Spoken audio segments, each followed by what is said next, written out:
கற்றது உலகளவாகவும் கல்லாதது கைமண்ணளவாகவும் இருக்கட்டும். Hello everyone, எல்லாரும் எப்படி இருக்கீங்க? நல்லா இருக்கீங்களா? இனி நம்ம பார்க்க போற டாபிக் வந்து நேற்று நம்ம சேனல்ல ஒருத்தர் வந்து கமெண்ட் பண்ணியிருந்தார். ஹாரிஸ் டெக் அப்படிங்கிறவர்.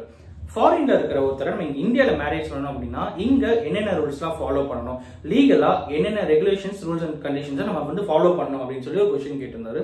ஸோ அவருக்கு ரிலேட்டடா ஒரு சர்ச் பண்ணும்போது நிறைய இன்ஃபர்மேஷன்ஸ் வந்து பார்க்க முடிஞ்சது. ஸோ அதுக்கு ரிலேட்டட் தான் இங்கே நம்ம இந்த வீடியோ வந்து நம்ம மேக் பண்றோம். ஸோ ஃபர்ஸ்ட் விஷயம் என்ன அப்படின்னு பார்த்தீங்கன்னா, அந்த இண்டிவிஜுவல் நம்ம ஃபாரின்ல இருந்து மேரேஜ் பண்றதுக்கு வராங்க பார்த்தீங்களா, அவங்களுடைய அந்த இண்டிவிஜுவல் வந்து அன்மேரிடா இருக்கணும், டிவோர்ஸ்டா இருக்கணும், அப்படி இல்லைன்னா விடோடா இருக்கணும். விச் மீன்ஸ் அவங்க ஆல்ரெடி வேற ஒரு ரிலேஷன்ஷிப்ல அங்க வந்து இருக்கக்கூடாது. ஓகேங்களா? அவங்க டிவோர்ஸ் வாங்கியிருக்கணும், இல்லைன்னா விடோடா இருக்கணும், அப்படி இல்லைன்னா அன்மேரிடா இருக்கணும், சிங்கிளா இருக்கணும். ஸோ நெக்ஸ்ட் விஷயம் என்ன அப்படின்னு பார்த்தீங்கன்னா, கன்சர்ன் பார்ட்டி வந்து சவுண்ட் மைண்டடா இருக்கணும், லுனாட்டிக்கா அன்சவுண்டடா வந்து இருக்கக்கூடாது. ஸோ அது வந்து ஒரு முக்கியமான ரூல். ஸோ நெக்ஸ்ட் என்ன அப்படின்னு பார்த்தீங்கன்னா, மேலுக்கு வந்து ஏஜ் ஃபேக்டர் 21, ஃபீமேலுக்கு வந்து 18.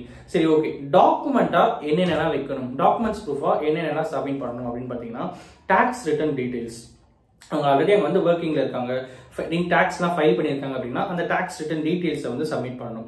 அப்புறம் ரெசிடென்ஷியல் ப்ரூஃப் வந்து ஒரிஜினல், நான் சொல்ற எல்லாமே வந்து ஒரிஜினல் தான் இருக்கணும். ரெசிடென்ஷியல் ப்ரூஃப், அப்புறம் வந்து வேலிட் பாஸ்போர்ட், அப்புறம் வந்து பர்த் சர்டிஃபிகேட், அப்புறம் வந்து விசா. சரி, இந்த விசாவை நம்ம எப்படி அப்ளை பண்றது? டூரிஸ்ட் வராங்கன்னா டூரிஸ்ட் விசா, ஒர்க் வந்தாங்கன்னா ஒர்க் விசா. பட் மேரேஜுக்கு நார்மலா என்ன விசா பார்த்தீங்கன்னா டூரிஸ்ட் விசா தான் ப்ரிஃபரபிளி ஓகே அப்படிங்கிற மாதிரி எக்ஸ்பர்ட்ஸோட ஒப்பீனியன் இருந்தது. So tourist visa. So certificate of single, இவங்க சிங்கிள் தான் அப்படிங்கிறதுக்கான சர்டிஃபிகேட். அப்புறம் வந்து லெட்டர் ஆஃப் நோ அப்ஜெக்ஷன். ஓகேங்களா? அந்த கண்ட்ரியோட எம்பசில லெட்டர் ஆஃப் நோ அப்ஜெக்ஷன் சர்டிஃபிகேட்டை வாங்கி வச்சிருக்கணும். அப்புறம் வந்து death certificate or divorce papers. If in case அவங்க ஆல்ரெடி மேரிடா இருந்து அவங்க வந்து அவங்களோட ஹஸ்பண்டோ ஒய்ஃபோ இறந்துட்டாங்க, இல்லை அவங்க ஹஸ்பண்டோ ஒய்ஃபோ பிரிஞ்சு போயிட்டாங்க அப்படின்னா ஒன்னு டிவோர்ஸ்டா இருந்தா டிவோர்ஸ்க்கான லீகல் பேப்பர்ஸ் இருக்கணும். அப்படி இல்லைன்னா இறந்துட்டாங்கன்னா டெத் சர்டிஃபிகேட் கண்டிப்பா இருக்கணும். ஸோ நெக்ஸ்ட் விஷயம் வந்து சோஷியல் செக்யூரிட்டி நம்பர் அப்படின்னு ஒன்று இருக்கு. இது எந்த கண்ட்ரிக்கு அப்ளிகபிள் ஆகுது இல்லை, பட் இதுவும் அது ஒன்றா இருக்கு. ப்ரிஃபரபிளி இது வருமா வராதா அப்படிங்கிறது பிக்கஸ்ட் கொஸ்டின் மாதிரி தான். அண்ட் நெக்ஸ்ட் என்ன அப்படின்னு பார்த்தீங்கன்னா, legal and financial assistance to Indian women deserted by overseas Indian spouses. அதாவது இந்தியாவில் இருக்கிற விமனை வேற ஏதாவது கண்ட்ரில இருந்து மேரேஜ் பண்ணிட்டு வந்திருந்தாங்கன்னா அவங்களுக்கான செக்யூரிட்டி கார்டா தான் இந்த பர்டிகுலர் லீகல் ஃப்ரேம் ஒர்க் வந்து பண்ணியிருக்காங்க. பாஸ்போர்ட் ஆக்ட் படி legal and financial assistance to Indian women deserted by overseas Indian spouses. சரி, ஓகே.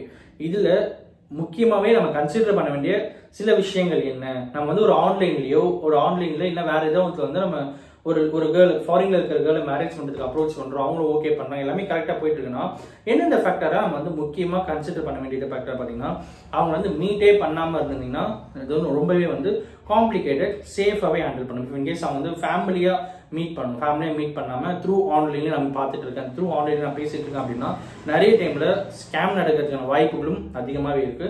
ஸோ சேஃபர் சைடா ரொம்பவே கன்சர்ன்டா இருக்கணும் அப்படிங்கிறது யதார்த்தமான உண்மை. ஸோ நெக்ஸ்ட் விஷயம் வந்து த்ரூ ஏஜென்ட் மூலியமா நீங்க வந்து மேரேஜ்க்காக ஃபாரின்ல இருக்கிற கேர்ளையோ பாயோ நீங்க மேரேஜ்க்கு ட்ரை பண்றீங்க அப்படின்னா அதுவும் வந்து நம்ம கன்சிடர் பண்ண வேண்டிய விஷயம். அதை ஏமாத்துறதுக்கான வாய்ப்புகள் இதுல நான் சொல்றது எல்லாத்துலயுமே வந்து அதிகமா இருக்கு அப்படிங்கிறது. அப்புறம் வந்து மேட்ரிமோனியல் சைட்ஸ் நீங்க யாரையோ ஒருத்தர் பாக்குறீங்க, அவங்களுக்கு பிடிச்சிருக்கு, பட் மேபி அங்க அவங்க ஒரு ஜென்யூனா அங்க இருக்காங்களா இல்லையாங்கிறதே தெரியாம நீங்க வந்து ரியாலிட்டியில போயிட்டு இருக்கீங்க அப்படிங்கிறது ரொம்ப ரொம்ப டேஞ்சரான ஒரு விஷயம். ஸோ நெக்ஸ்ட் வந்து சீக்ரெசி.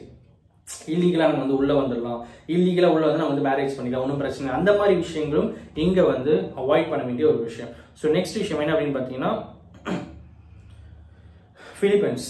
ஸோ பிலிப்பைன்ஸை பொறுத்த வரைக்கும் அவர் கேட்டிருந்தது பிலிப்பைன்ஸ்ல இருக்கிற ஒரு பர்சன் நீங்க மேரேஜ் பண்ணா என்ன பண்ணணும் அப்படின்னு கேட்டிருந்தாங்க. ஸோ பிலிப்பைன்ஸ் அப்படின்றதுலாம் இல்லாம ஆக்சுவலா ஃபாரின் கண்ட்ரில மேரேஜ் பண்ணா என்ன பண்ணணும் அப்படின்னு பார்த்தீங்கன்னா, ஸ்பெஷல் மேரேஜ் ஆக்ட் அப்படின்னு சொல்லுவாங்க. அந்த ஆக்ட் படி ரெஜிஸ்ட்ரேஷன் டிபார்ட்மெண்ட்டுக்கு ஒரு நோட்டீஸ் ஒன்று வந்து நம்ம சப்மிட் பண்ணணும். இன்டெண்டட் மேரேஜ் அப்படிங்கிற ஒரு நோட்டீஸ் வந்து ப்ரொவைட் பண்ணுவோம். அவங்க என்ன பண்ணுவாங்கன்னா பப்ளிஷ் பண்ணுவாங்க. அவங்க பப்ளிஷ் பண்ணி 30 டேஸ்க்கு அப்புறம் நம்ம வந்து மேரேஜ் பண்ணிக்க முடியும்.